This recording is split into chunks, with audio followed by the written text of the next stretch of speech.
Hi, hello, and welcome. If you're watching this video, I want to clarify a few things right out of the gate. First, I fully agree that PC is the superior way to play games from a performance and sales standpoint. The best specs and best sales are found on PC. In fact, I play a lot on PC, and I have a nicely built rig. Also, although I absolutely suck with it, mouse and keyboard is the superior way to play games in a competitive environment. Second, I'm old. I fully understand that I grew up in a different time than, well, probably many who decide to give this video a shot. But I do want to address that later in this video. Third, you're awesome for stopping and checking this video out. It really does mean a lot to me that you stopped here in this giant ocean of content where anyone can drown. I hope you'll take a trip with me down a road that I pray doesn't become less traveled. So strap in, make sure those controllers are charged, and let me try to persuade you that we should, in fact, want gaming consoles included in the future of the gaming industry.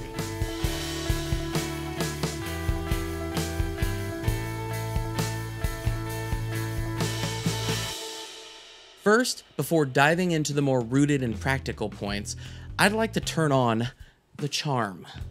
I can tell what generation of gaming you've grown up in by one simple thing.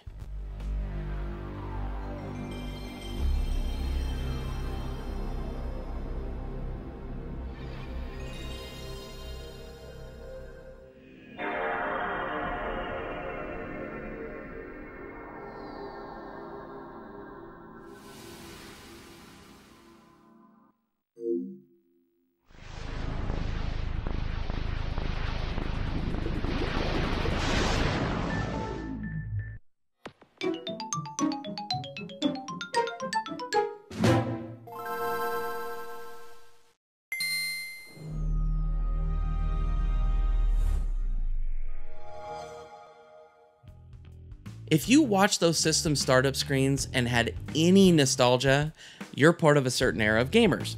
I'm part of that group. If you watched and thought they look fun but had no connection, then you're most likely part of the other group of gamers. Gaming consoles used to have charm and character. There are various things that I could point to that encapsulate this statement. For example, remember the Wii Shop music?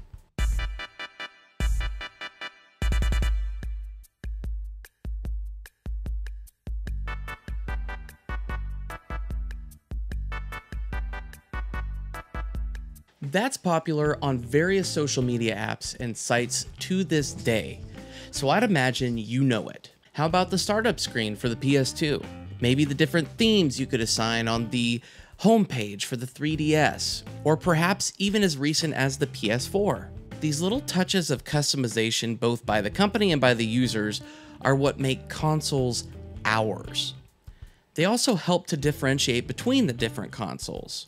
For example, the Xbox 360, though having many of the same games the PS3 did, felt completely different and had a totally unique personality. I worry about where consoles are headed. If I look at the Series X and the PS5, the only difference, really, is what the form factor looks like. The PS5 looks like a big stupid router, and the Xbox looks like a giant bland box. I mean, it's on brand, I suppose. Sure, the actual UI of each is different, as well as with the Switch, but they're all equally bland. Consoles used to entice a player to hop back in for a quick and easily accessible play. Well, easily accessible for each of their time periods. Now it just shows the game art box and that's it. Hell, the Switch gives us a whole two different menu themes, black and white.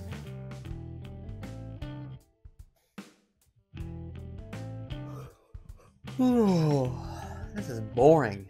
The charm of a simple startup screen or interaction with home menus or even unique sounds implemented instantly encourage me to use the system more and grant it a sort of personality.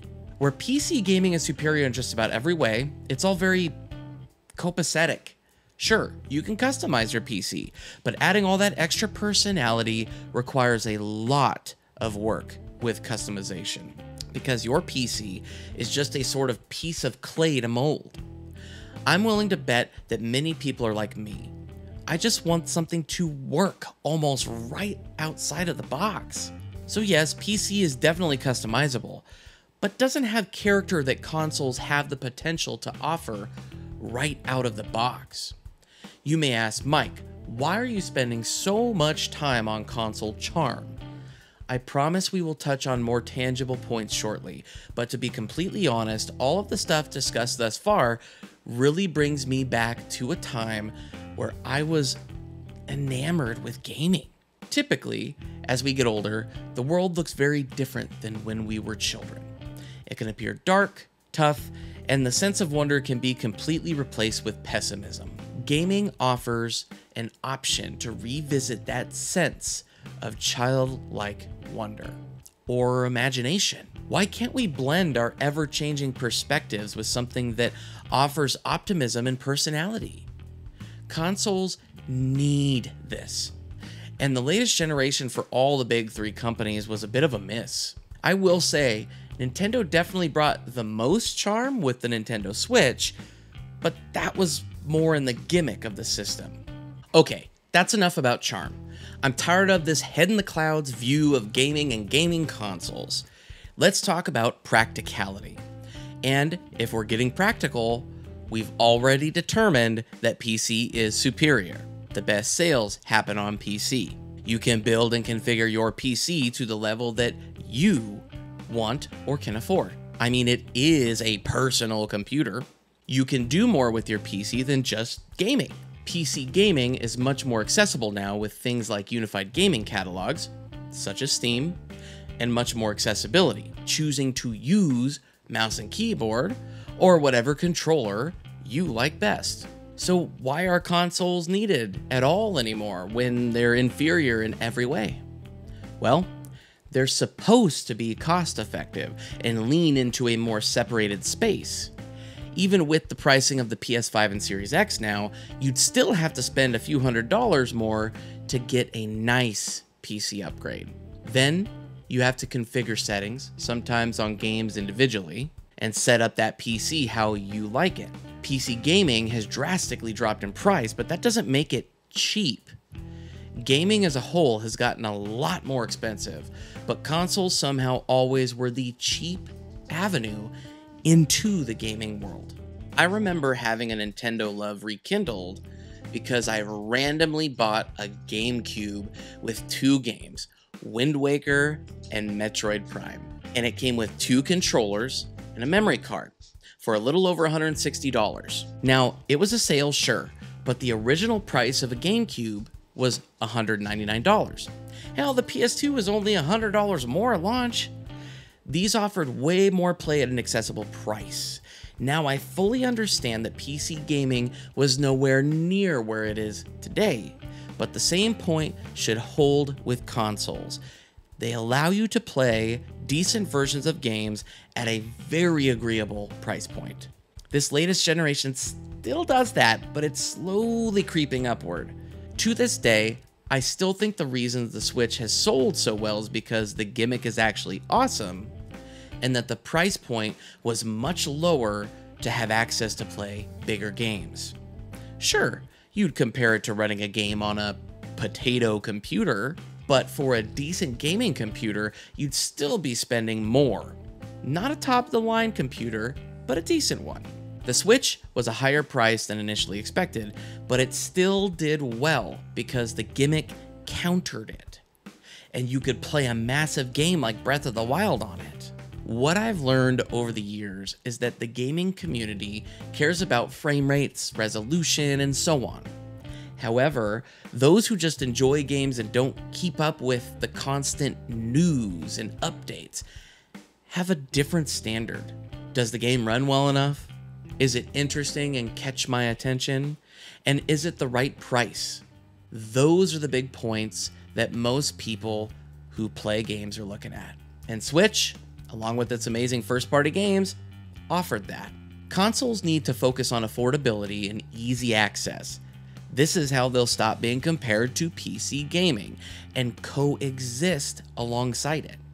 Hell, consoles even have the potential to push back on PC gaming. Let's use the Switch again as an example. The remarkable success of the portable console led to hardware like the Steam Deck. Competition is good for everyone. And yet another way that consoles can differentiate themselves from the PC gaming space is with gameplay like couch co-op.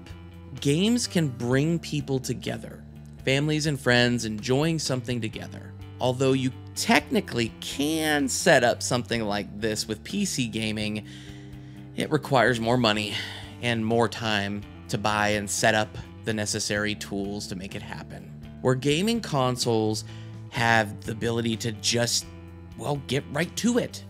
Playing Smash Brothers with my kids, whooping enemies with my family in games like Teenage Mutant Ninja Turtles, Shredder's Revenge, or having a grand time with a friend in Vampire Survivors. These are things easily accessible with gaming consoles that don't require you to be stuck behind a monitor at a desk. I want to lean a little more into that last point though. Yes, charm can give a good initial impression along with a healthy dose of nostalgia for the future gamer. Yes, affordability is a practical view on how consoles can thrive in the gaming world, but the final piece is that they are simple. I miss the days of putting a game into the console, hearing the boot up screen, then jumping right into the game. It focused more on the amazing software that filled the hardware. That focus on getting you, the player, into the game you are so excited for is key. I understand many games need to be installed beforehand. SSDs, in my opinion, have been the real big upgrade for consoles this generation. More so than ray tracing and the laughable up to 8K. Remember the original PS5 box stating that? Another feature that consoles have that hurry to get the player into the games is auto updating while the system is asleep. I cannot tell you how many times I've ended up playing a game on one of my consoles after I booted up my PC and discovered 5 updates sitting there waiting for me. I just let the downloads go and end up playing something else. I know that you can schedule your PC to update when sleeping, and I've set this up before. However, more often than not, it just simply doesn't work for me. Whereas with consoles, it has almost never been an issue.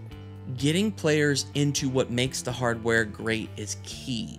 Let me explain this in another way, using a different medium. My family and I have started a new tradition. We watch a movie once a week together. During this time, we leave phones, tablets, readers, books, and any other distractions in the other room. We turn the main lights off, then turn the ambient lights on, and turn the TV up nice and loud. We then watch the film and rate said film. It's a fun little thing that helps us all to focus and enjoy what we are watching. Be honest, how often do you glance at your phone while watching a movie or show, or even playing a game? Perhaps you're multitasking while watching. Maybe you're enjoying multiple forms of entertainment at the same time, like reading a book while a TV show plays. I'm not knocking on these, but my point is we get distracted. Consoles shouldn't distract us from the games and what makes the hardware great. They should be enhancing the games and focusing us, because those are what make consoles great. Speaking of games, without them, the system is rather useless. Console games hold on to one thing that PC gaming does not have: physical versions of games.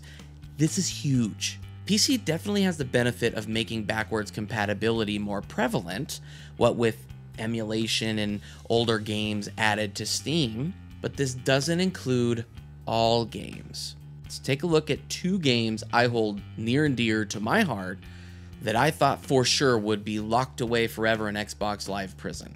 Scott Pilgrim vs. the World, the game, was one that I loved back on the Xbox 360, and until recent years, it had been trapped on the digital storefront of the Xbox 360. Or Much more recent example is Marvel vs. Capcom 2, which had also been trapped on the same digital storefront unless you had a PS2 copy of the game. If I had a physical copy of those games, I would never have worried about them being lost to time.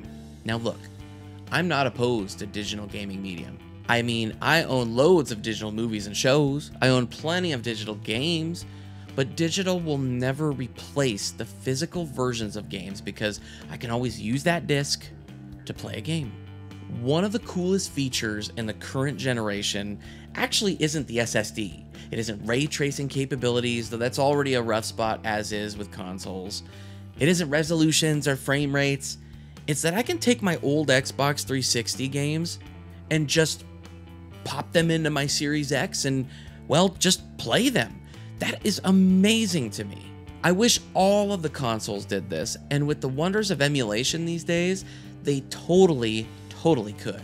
I want consoles to exist in the future. Talking about physical games media is a whole other topic that I may ponder in a future video, but console hardware can offer fantastic things. I'm very wary about where the console industry is going, but I'm still holding out hope that it'll course correct. Give players a cheaper alternative to PC gaming, even with just decent performance, quick and easy access to playing a game, and throw in charm. And I honestly think that a whole new generation of players will develop their own nostalgia for when they get to be an old fart like me. I will always be an advocate for playing on whatever platform you like because more options is the best for everyone at the end of the day. But I don't want to lose the option of console gaming, and I'd hope you don't either. Thank you for watching, and I would love to hear your opinions on this. Put them in the comments section down below, whether you agree, disagree, maybe you kind of agree, you kind of disagree. Discussion is good, so much so that I'm going to put a link in the description below that links to a Google Doc of my essay for this video. And I'm going to leave it open for editing so that you can go in and maybe put your notes, your comments, what you agree with, what you don't agree with, highlight, emphasize things. I think this could be cool. I hope that you go check that document out. I hope you leave a comment and tell me what you think. And thank you again for watching this video. Until next time, bye.